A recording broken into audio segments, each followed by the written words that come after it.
There have been, in the history of the last 40 years of Mexico-US conflict, espionage, coverage, two American agents that have been murdered on Mexican soil.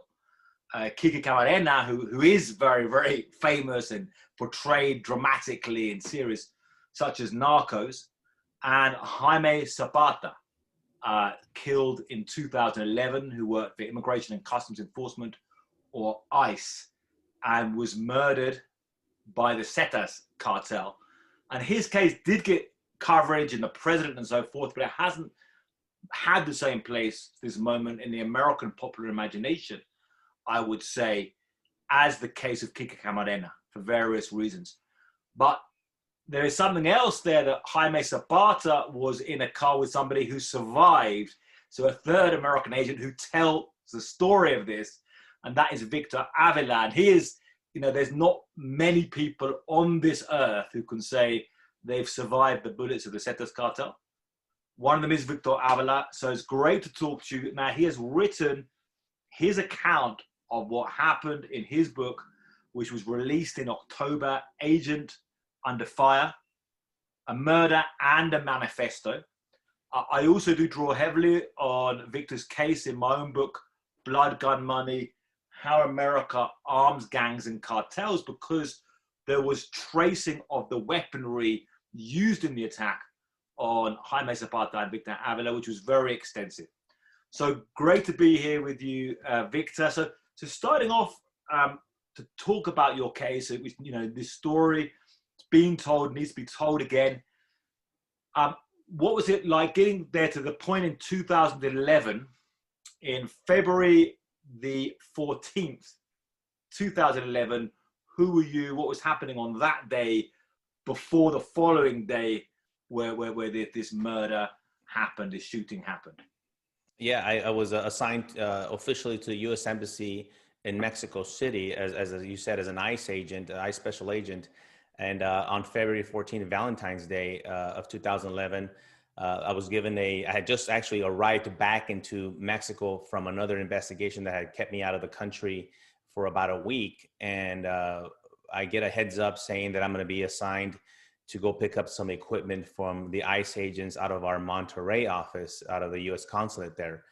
And I immediately challenged the assignment for various reasons, not just the reason that I was very busy and needed to be in the office. I didn't understand why they had chosen me.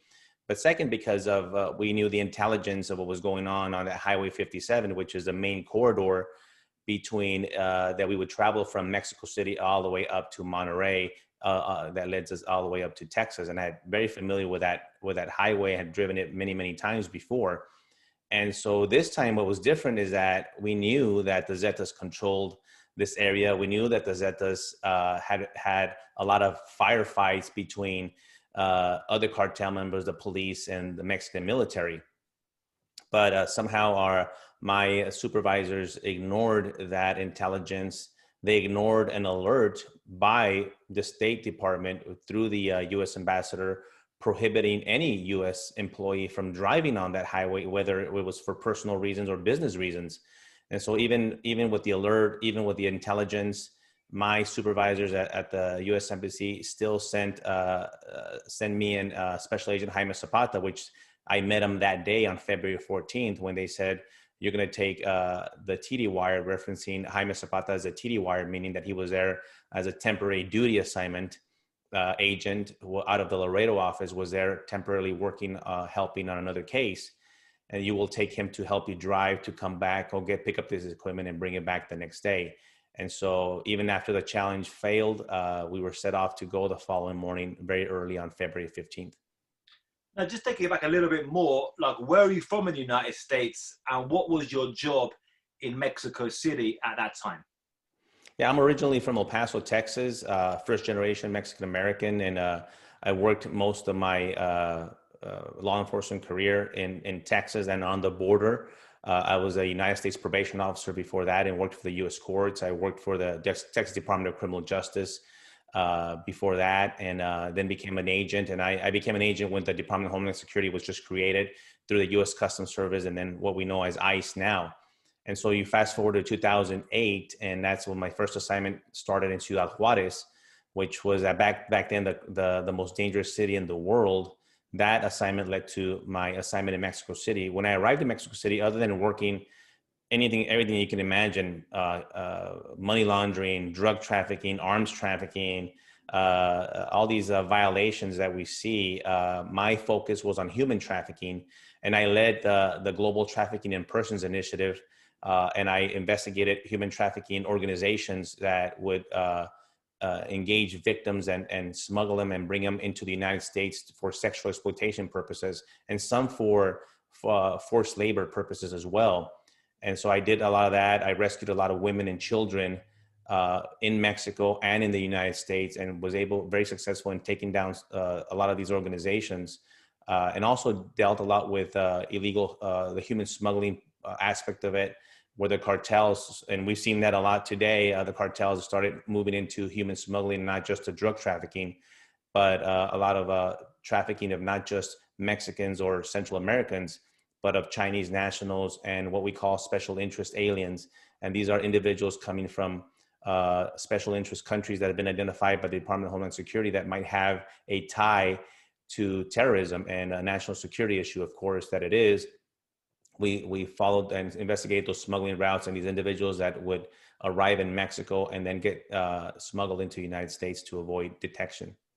So that's a very interesting thing there. I mean, obviously, and everyone's heard of ICE. They became really well known, I think, during the Trump administration, and a very politicized environment, and about deportations and these kind of things. But there is another side to ICE, or other sides to ICE, and there are agents within Mexico. So you were here assigned in Mexico City, and these things of sex trafficking. So women, I mean, there's a lot of these cases, especially from states like Tlaxcala, of women being against their will taken to the United States and forced into prostitution and these very shady things. And ICE is also involved in these kind of efforts as well. So you mentioned on this day of February the 14th, you had this mission. So then you wake up on 2015 with this mission to go along with Jaime Zapata, who's from Laredo, Texas, or Brownsville, Texas. Originally from Brownsville, but was working out of the Laredo office. And who's there? A big guy, a big tall guy. I seen photos of people that he stood out, big long-limbed guy from Brownsville, Texas, with his mission to go to Monterrey, or go to meet agents from Monterrey and pick up the equipment. Can you describe that morning, what it was like getting up and going on this mission?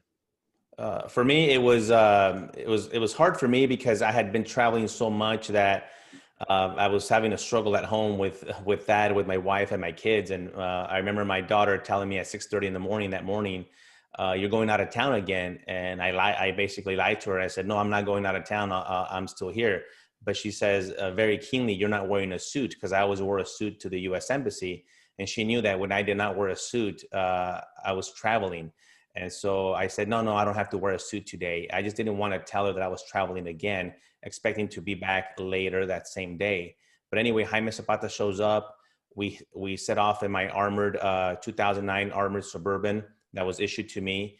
That's the only vehicle that was driven by me, because we picked it up when they were brand new. And we head off north, and we hit it off. We have a great conversation. Jaime and I felt like we knew each other for a long, long time. We had a lot of things in common. Him being from a border town, just like I was, his expectations and ambitions to better his career. He wanted to eventually serve permanently, possibly at the Mexico City office. And so I found myself kind of advising him and mentoring a bit about how I got there in my career. So we had a great conversation driving north to meet with our counterparts from Monterrey. And so we did. Eventually, about 11:30 in the morning, we made contact with the ICE agents from the Monterrey office. We exchanged this equipment. We picked this equipment up from them, which is a lot of boxes, by the way, large boxes that we had to fit in the back of the Suburban. We had to lower the seats, the third row seat, the second row seat, to accommodate these large boxes that were electronic surveillance equipment and tracking devices that were going to be used for another case, a big money laundering case that ironically I was very involved with. And so we pick it up, head back south, and by 1:30 or so, we are near San Luis Potosi at a place that we would stop all the time for lunch. In this case, we stopped at a Subway sandwich shop that Jaime wanted to eat at. We had a great lunch outside. It was 72 degrees on February 15th. It was a beautiful day. And once we stopped eating and we're done, I give the keys to Jaime so he could then continue to help me drive, because I had driven to and most of the way back. And so we still were out about 4.5, maybe 5 hours from the city limits of Mexico City. And I told him, when we get to Mexico City, I will take over the Suburban, because as you know, the traffic is horrific there, and rush hour is a little bit later in Mexico City, and we would be hitting that rush hour. And so additionally, Jaime would have the ability to get familiar with the armored vehicle. He had never driven an armored vehicle before. And so to get familiar on the open road was probably the best way for him to get used to the acceleration and the braking, which is very different on a vehicle that weighs almost 6 tons. And so he sets off driving, and within 15 minutes, we are approached by 2 SUVs. And Jaime is the one that alerted me initially to one where he sees a silhouette of a long gun like a rifle, sticking up in the middle of the seats. And I see it. And these guys are they pass us at a fast rate of speed, and then they dramatically slow down to where we are right next to each other. It's a 2-lane highway. We're on the far right, and there's an SUV next to us and an SUV in front of us, full of armed men, pushing us to the shoulder and forcing us to slow down. And eventually what we call a rolling roadblock, where the front vehicle slows down and the side vehicle slows down at the same time. And in order to avoid a collision, you pull to the side. Eventually they conducted with their automatic weapons out, pointing at us from side to side, from windshield to windshield, and eventually push us. Just 1 second on that. It's an incredible scene. In this vehicle, the plates on the vehicle, what are the license plates on the vehicle? They are diplomatic plates on the vehicle, very, very recognizable. They're different. They say Misión Diplomática, MD. So it's a diplomatic vehicle. Now, if anybody is ever in this situation, and I think I do drive around these places, you get one vehicle on the front, one vehicle on the side. I mean, they slow down. Is there any way you can get out of that? I mean, basically that's it. There's no way out of that. There's no way out other than, they almost cause a collision on Jaime's side. That's how close they get, mirror to mirror. And then the vehicle in the front. So you're slowing down, trying to avoid a collision, and they force you off to where they basically block you in. And that's what they did, and led us off to a right shoulder. Now the area where the vehicle ended up pushed to the right shoulder was a big area. Sometimes in these parts of the highway, there's nowhere to park or stop. In this case, there was a big area where we pulled over to the right shoulder, and immediately about 8 of them come out with their long guns, some with handguns, and do a surround our Suburban like in a half moon shape, point at us. And this whole time they've been screaming at us to open the doors, get out, open the doors of the Suburban, all in Spanish, by the way.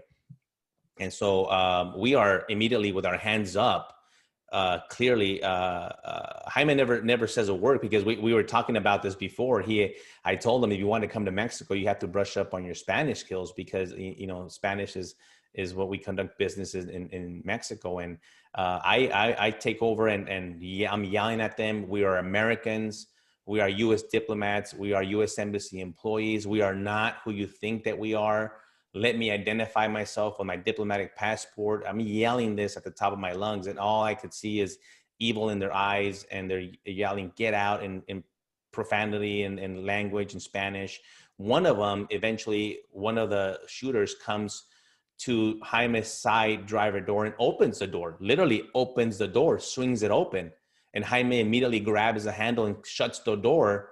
And we were kind of stunned that the door opened, because when Jaime placed the vehicle in park, the Suburban was programmed to unlock all 4 doors. So we immediately start pushing the lock buttons, and we lock the doors, and they're yanking at all 4 doors, trying to open the doors, and they're banging on the glass, on the armored glass and the bulletproof glass. And while we were hitting the lock buttons, the window buttons are right next to those lock buttons, and we inadvertently lowered my window on my side a couple of inches, and we didn't know. We were still in chaos and yelling and screaming until 2 of the shooters came to my side, and one introduced an AK-47 barrel and a handgun right by my head.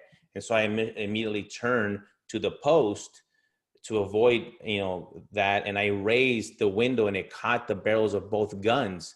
And so I see them wiggling the rifle and the handgun, and without notice, they open fire into the cabin of the Suburban. And I see Jaime get hit on his side, and he yells out, "I'm hit." My hearing is gone. I still have hearing loss. I have permanent hearing loss on my left ear because they're firing the handgun right next to my ear. That eventually I tell Jaime, "Go, go, go, go." I start wrestling with the handgun and burn my hand, try to wiggle it. Eventually they pull out both guns. The window goes up. I raise the window, it goes up, and they just start spraying with bullets, over 100 rounds on that side. And I tell Jaime, "Go, go, go." Jaime was already becoming unresponsive. I put the Suburban in gear. I push his knee onto the gas, and we crash the Suburban that's in front of us, blocking us. I'm trying to get the Suburban back on Highway 57, but it really just rolls into the median. And I'm trying to steer the steering wheel back on Highway 57, but at that point, the Suburban was destroyed. It was disabled. The tires were flat. The vehicle didn't start anymore at that point. And they kept continue shooting. And I'm attending to Jaime because he was shot several times, and it was shot lethally, was with the AK-47 round in his left leg. And so there was a tremendous amount of bleeding. But at the same time that's going on, I see the Suburbans take off, or their SUVs of the Zetas, and one of them turns around and does a U-turn, and they come back and park in front of the Suburban, and 2 of them get out, and they look at me, I look at them, and they just start shooting through the window in these 2 spots. And if you go online, you can see the picture of the Suburban. And I just kind of freeze there, and they run back into the Suburban, they leave. And at that point, I realized that I still hadn't realized that I had been shot myself 3 times, once in the chest and twice in my leg. And I'm attending to Jaime. I get on the phone. I call the U.S. Embassy. That phone call is recorded, and you could find it online, where I call out that we are shot. We are shot on the highway. I'm an ICE special agent, Victor Avila. Eventually, I get to directly call the Mexican Federal Police, the commander that ran our vetted unit, who was able to dispatch a helicopter. So all that is said and done, it took about 40 minutes, which in the law enforcement world is a long, long time to be waiting there. And it was a very, very, as you can imagine, a very scary time. And I tried to do as much as I could to keep Jaime conscious at that time. So you're sitting in the car at this moment. Jaime, you say he's kind of in and out of consciousness this time, is he? He's been hit, I believe, 5 times. I think so. I don't know the exact number of times on the side, but really the one that I was concerned with, it was the leg that he was bleeding a lot through there. So, and at the same time, you've also been hit 3 times, is it? 3 times. So you're not feeling your consciousness is going. You're trying to keep him in and out of consciousness during 40 minutes.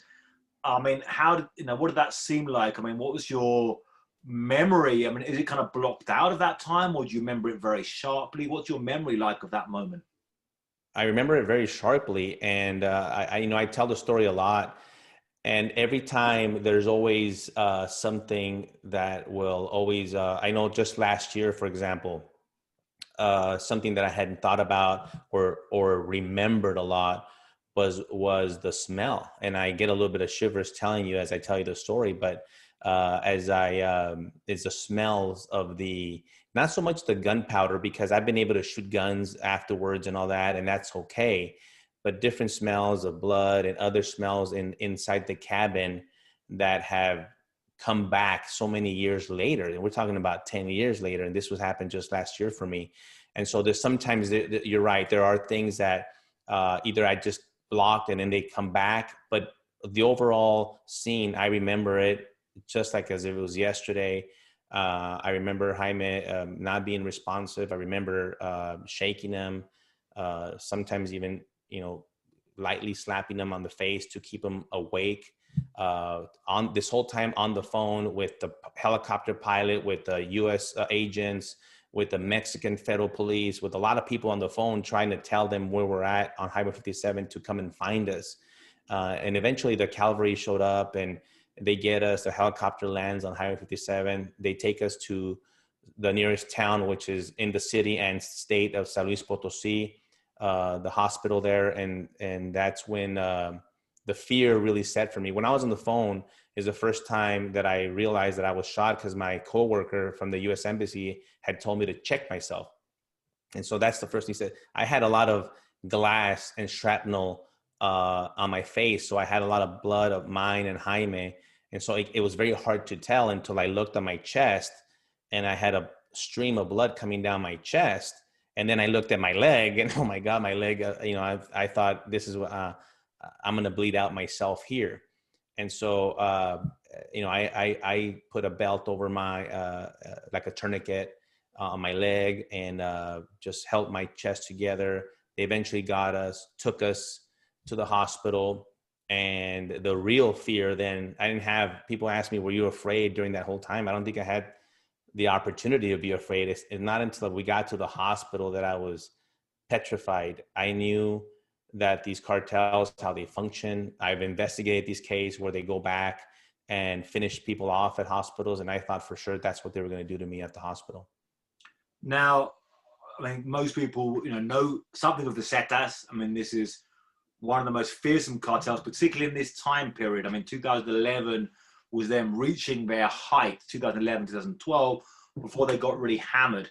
Now, what became the official version, both from the Mexican side and the US side, was that this was this carjacking. The Zetas were under order to steal vehicles for various drive-bys and operations they were doing. Now that immediately to me jumps out as being wrong or problematic, because even the basic low-level guys, the first thing they get taught is to read plates. They get taught to read, it's really basic. That's what the halcones get taught when they call on their phones. It's like, read the plates. And yours was diplomatic plates, something funny there, and it had a big Misión Diplomática, it was MD. Mm-hmm. And these were high-level operatives who did like a very sophisticated blockade, like a lot of guys with guns. So these were not low-level operatives. What other signs do you think that this was not what both the American and Mexican governments said it was, in terms of just some carjacking gone wrong? That's a great question, because I never thought it was a carjacking. It never felt like a carjacking. That wasn't the premise. And on top of this, they knew and they heard that we were Americans. For many years, I doubted myself that in fact they had heard me, but I knew they had heard me. And in fact, they testified to it in 2017 in the district court in Washington, D.C. These individuals, they were caught and extradited. And I couldn't believe my ears that when they testified that in fact they heard me, that they said that they knew that we were Americans, that they knew that we were U.S. Embassy employees, and they still decided to open fire. And Ioan, we have DEA agents, FBI agents that have been held at gunpoint many, many times in different places around the country, in Monterrey and Ciudad Juarez and in Tijuana and even in Mexico City. And when the bad guys find out that these are U.S. federal agents, they kind of back off and said, "Oh shit! This is not who we thought they were," and they let it go at that point. But the Zetas functioned differently at that time. They made a conscious decision at that time to open fire, even knowing that they knew that we were Americans. So this is definitely not a carjacking. This is definitely not. They destroyed that vehicle, and other intentions, I don't know what they were if we would have opened those doors. I can't tell you, and possibly I believe that I probably wouldn't be able to be here to tell you that story if I would have that it would have gained access into the cabin. Now, other things, what do you think, other things you saw that day or that when I put together this story that makes you think this could have been a setup that they, were following your activities or the activities of the people who came from the US consulate in Monterrey and were somehow monitoring and deliberately saying, okay, well, let's do a hit on American agents in Mexico, which is something which is much more explosive in its implications, but it could be that really what happened. So what else do you think, other things that could alert you to that possibility? There was one instance that happened on when we picked up the equipment, and almost within a few minutes after driving, there was a marked federal police unit in the middle of the highway in the median by himself, a uniformed police officer, Mexican federal police officer with an M4, standing in a kind of three-quarter position, scanning traffic. Which, if you think about it, anywhere in any country, that is kind of eerie, weird. Why would an officer be doing that by himself? And I got scared. I told Jaime, we slowed down. The other traffic was slowing down and wondering, what does this guy want? This is not a checkpoint. It's just a guy by himself looking at cars go by. And we look at him, and he stares at us. I stare at him, and I tell Jaime, shit, that guy scares me. I'm scared. And he says, yeah, me too. I said, I just kept on looking at him through the mirrors as we kept on driving. That possibly, I could only speculate, but maybe, as things happen in Mexico with the police working with a lot of these cartels, he could have definitely been a lookout. Definitely could have identified that several miles before. Right. So there are indications there for some reason these were not played up in the US prosecution or by the Mexican government. But there's a lot of intrigue happening around that time because you had also members of the Zetas or people who'd worked with the Zetas who'd flipped to become informants for the DEA. And you had horrific massacres the Zetas were carrying out, like in the town of Allende, Coahuila. So there's a lot, I think there's a lot more that could be at play there. Now, the funeral, Jaime Zapata passed away. At what moment did you know he was dead by the time that the federal agents arrived? No, not until the. I remember when they took him. I said, "Your partner." I told him, "I'm not leaving without him. I'm not getting the helicopter without him, and you bring him." And I was yelling at these federal police officers and soldiers that showed up, and they're like, "Okay, we'll bring him." And they brought him and put him in the helicopter with me. And when we got to the hospital, they took me into one trauma room. They took Jaime into another. And a lot of people don't understand. They thought in the hospital, they didn't know that we were Americans. They assumed that we were Mexican federal police. And so I never identified myself for the first, I don't know how long it was, like a good hour and a half. I never told them my name. I didn't tell them I was American. I didn't want to tell them any information because I feared for my life, even more so at the hospital. I thought for sure they're going to come and finish me here. And I didn't want to tell them. I refused any medication. I didn't want to be put under or be killed in that fashion. It wasn't until the Mexican federal police sent the reinforcements and secured the building that I actually told them, and I actually yelled out and tell them my name is Victor Avila. I'm an American. I'm a U.S. embassy. I was very, very, very upset, as you can imagine. But a doctor did come and tell me that they did everything that they possibly could. He told me in Spanish, your partner has expired. And in Spanish, it sounds a little weird, expiró, and I didn't appreciate those words, but I did tell him to please treat him with dignity and respect as a U.S. agent that I served, and he said we will, and we just waited until the first Americans arrived about 3 or 4 hours after that. Now, in that moment, you're the elder senior guy. There's a lot of things that are very messed up about this, about why you're on that road, about the vehicle itself, the fact it didn't lock, and that was a mistake in the having an armored vehicle that didn't lock and that could have saved him. But when you found that the younger guy you were with, the junior guy you were with had passed away and you survived, what were your feelings? Do you feel bad in yourself? Like, he's dead, I'm alive? What were the kind of emotions that were going through you at that time? Those emotions definitely came later for me, and that struggle of the what they call the survivor's guilt. I definitely went through that. You know, especially when you start hearing a lot of the rhetoric as how in the heck do you survive? You know, getting shot at over 100 rounds, the other person dies and you don't. It doesn't make any sense. And so I'll tell you right now, the only reason I'm here is because of the grace of God, and it's my faith that makes me believe that. That God did not want to take me that day. And it's plain and simple as that.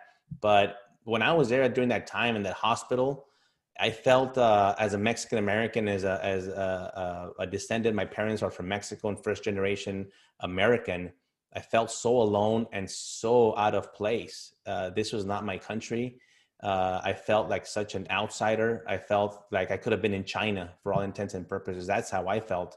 I felt like an outsider that didn't belong there, and all I wanted to do was get out and come home.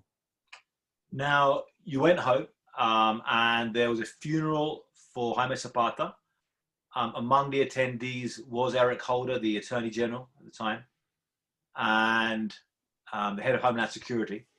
So that was a big deal. There was this effort to capture the Zetas, and there was captures.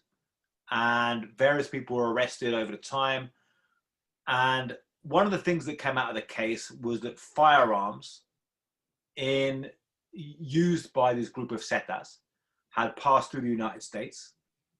AK-47 variants, including a Draco, small, short Kalashnikov, whose maker says, who I met, the guy who designed that weapon, he says the most smallest Kalashnikov in the world, and the longer AK-47.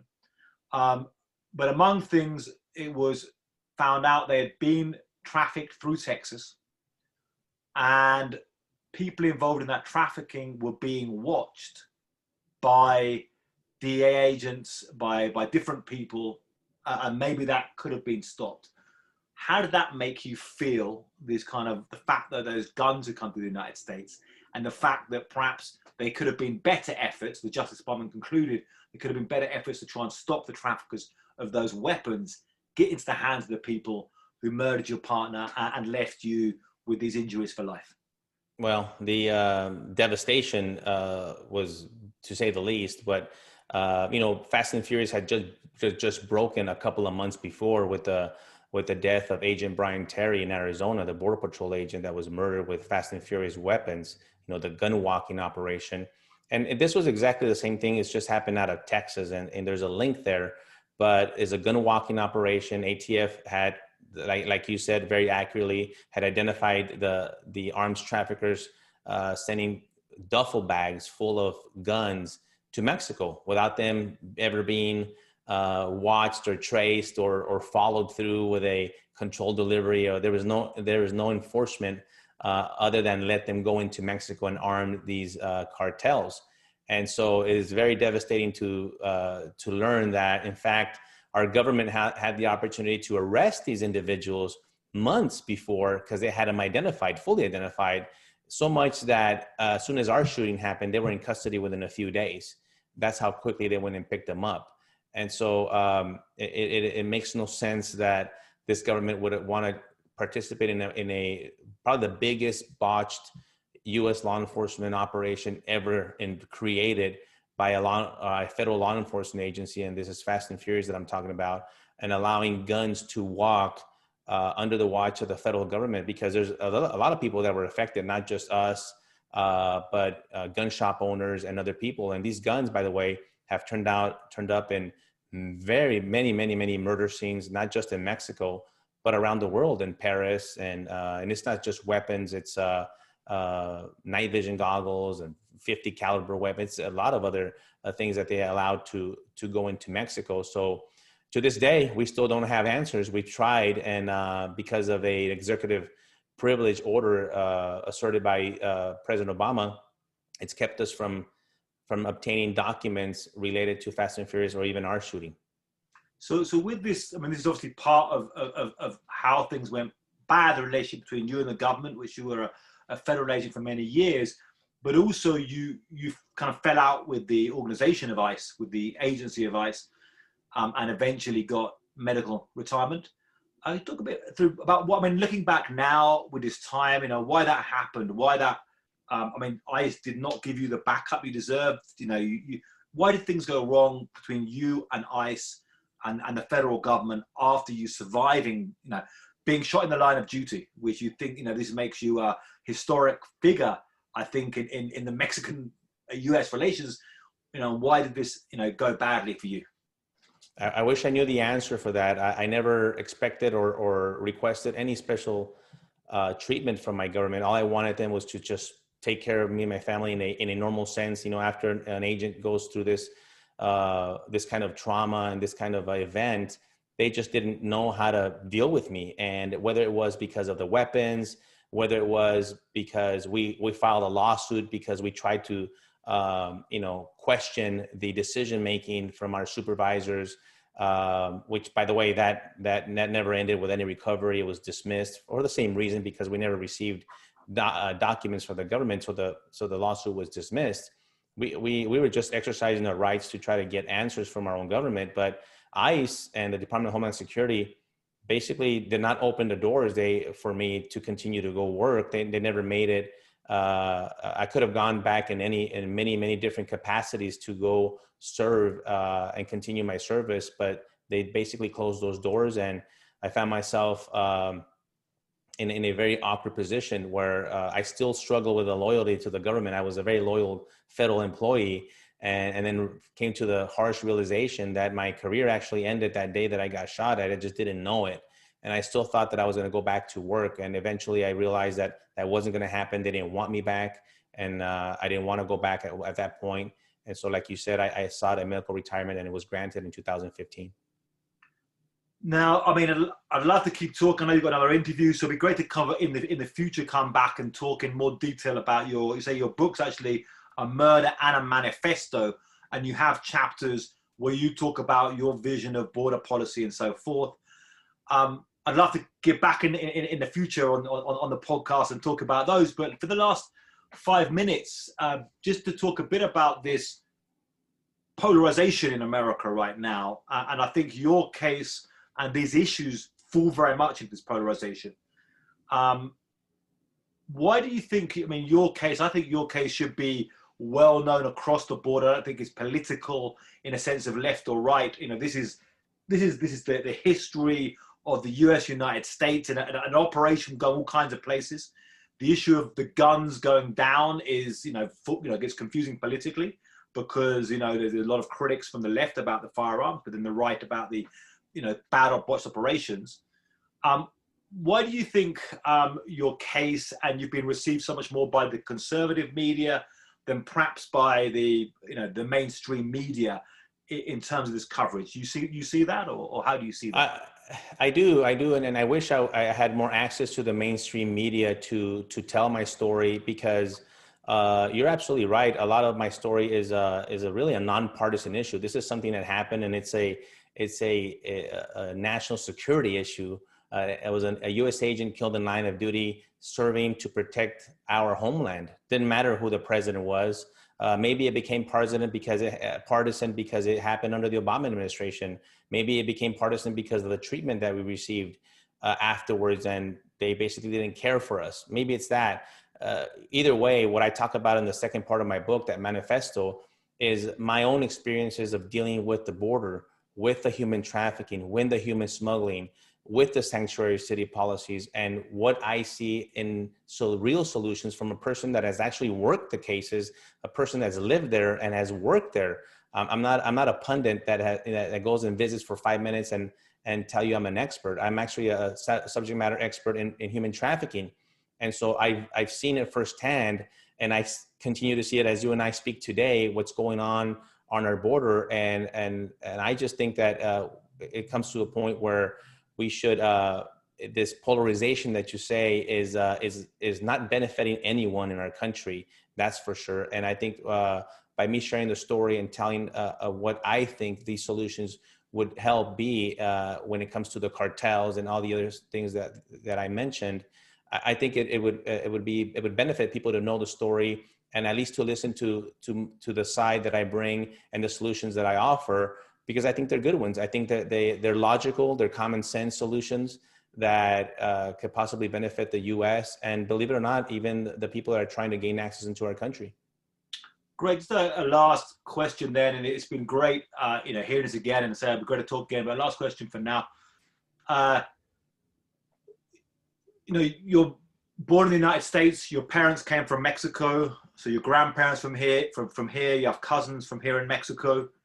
I've been here 20 years. I'm from the UK originally, so both of us kind of know two countries well. You obviously very much care about what happens here and about the violence in Mexico, and you care about the effects in the United States and the drug overdoses and all of these things. So there's border issues. You understand both sides of the border there. What hope do you see? I mean, the 20 years I've been here, this horrific story of Mexico, of what's happened here for people here, of which, your case, again, is part of this history. But also record overdose deaths in the United States, and then a very, very polarized environment in the United States, connected often to border issues here. How much optimism do you have for solving this issue? In a few words, do you see it more as something that can be done binationally, internationally, or each country has to take its own charge of its own house and deal with these issues? I think actually a little bit of all the above. And yeah, I am passionate about what happens in Mexico. I think there's a strong relationship that what's going on and happens in Mexico affects us directly in our country. And that's the message that I try to give with the cartels, how present they are in the US. They might be headquartered in Mexico, but they have a direct effect with the drugs that they continue to bring, the human smuggling, the trafficking. And really what it comes to, when I say border security, it enables all that. And this is not I think it's a protection of our sovereignty and our laws as well.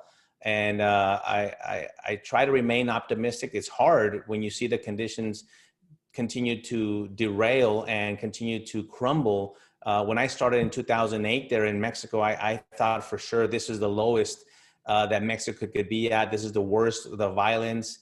And I thought this is the only way that Mexico can go up now is up and better the situation. I was actually, unfortunately, I was very wrong. It's gotten worse.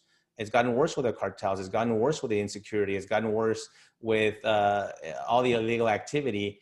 And I hope that in the near future, the relationship between Mexico and the U.S. can improve, because it definitely will take both countries to move us in a better direction.